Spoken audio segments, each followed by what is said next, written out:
Σπυριδούλα στο τιμόνι, κυβερνήτης, καφών αναψυχής. Τι έπαθες? Γιατί έκοψες, κοπέλα μου? Δεν είπαμε, όχι.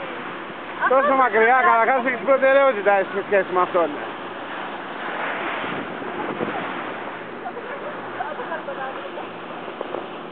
Και όταν κόβουμε αργά. Δεν κόβουμε πάρα πολύ από το.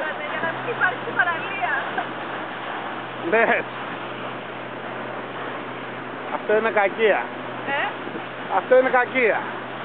Θα μπορούσα να μου πει δεν θέλω παραλία. Όχι να μου πάρεις και το σάμπον, πες. Έτσι.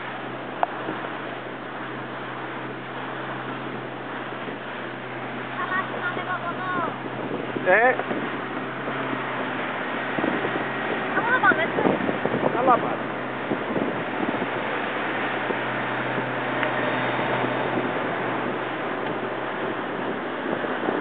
Η Μαρία Αραχτή απολαμβάνει το ταξίδι.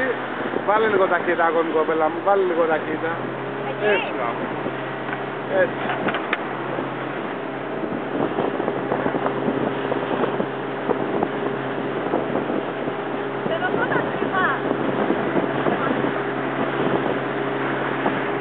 Έχετε να μας κάνετε καμία δήλωση? Έχω δήλωση αλλά χωρίς κάμερα. Χωρίς κάμερα. Έλα να το πω.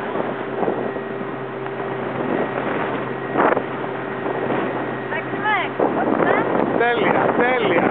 αλήθεια. Αστέρι. Πραγματικά κυβερνήτης. Αλίμονο. Καλά. Τσάπα πήγαν οι σπουδές.